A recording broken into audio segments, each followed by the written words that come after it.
human intelligence and creativity in the age of AI. What happens any moment we have an educational experience, anyone is learning anything, there are three components that go into it. Somebody, through a certain process, is getting to know something. And today with AI, there's no unknown anymore. Anyone can know anything at their fingertip on their cell phone. It used to be that a professor will get on stage and they will have the knowledge, so they share the known, and then the students are taking notes and learning. But now most of my students know more than me. So the known is there's no more unknown, pretty much. Process of knowing, there's so much that has evolved in education, like learning preferences, AI tutors, all of these different aspects. How do you learn? How do you process information? And most education really is still to this day focused on these two things. At MIU for 50 years, what we've been doing is we've been putting the knower, you, the person, at the center of the educational experience.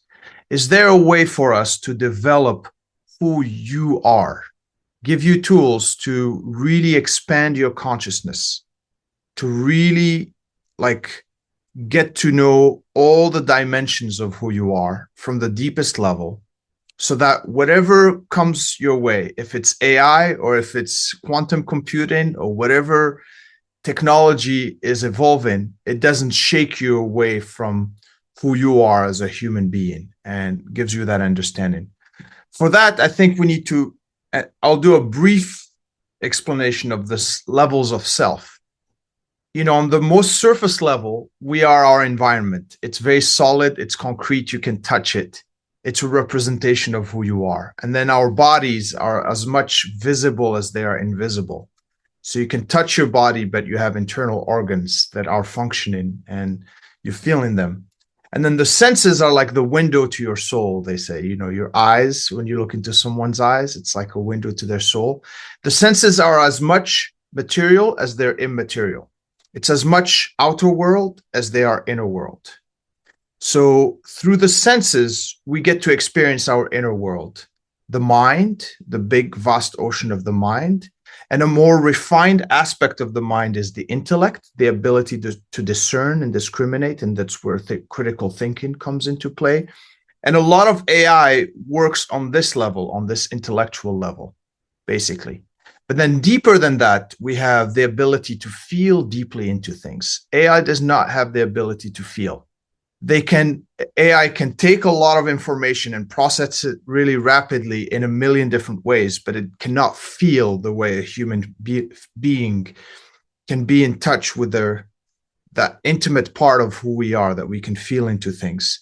And then there's a sense of self, a sense that makes me, me, that makes you, that makes Karen, Johannes, Melrose, that sense of individuality, which is our ego, but not in that egotistical sense. It's the sense of self. And yet deeper than this, we have this level that connects all of us, that level of consciousness, which is our universal self, that's connected to every person. Now, when you come to MIU, transcendental meditation is a technique to take the mind from the most active thinking level and go way deep into the experience of that sense of self, but also the experience of universal self. Now, intuition. Where is intuition? Intuition, my slides just changed, but it's all right. Intuition, David Lynch, which I studied under David Lynch, says, intuition is the coming together of feeling and intellect together. Intuition is right here. It's structured, it has a direction, but it's also as much feeling as it is intellect. And AI could be somewhat intuitive, but the intuitive nature of AI comes from this function of the intellect, not from the fine feeling level here. So when we speak about human intuition and human creativity in the age of AI, it's important to understand that we have way more depth than AI probably will ever have, at least as we know it today. And if we get to know ourselves very deeply at a fundamental level by experiencing being, by experiencing our true essential nature, you know it by experiencing it, and then you expand consciousness, then whatever tools are handed to you, you're able to work with them very efficiently and work with them in a way that makes use of that intelligence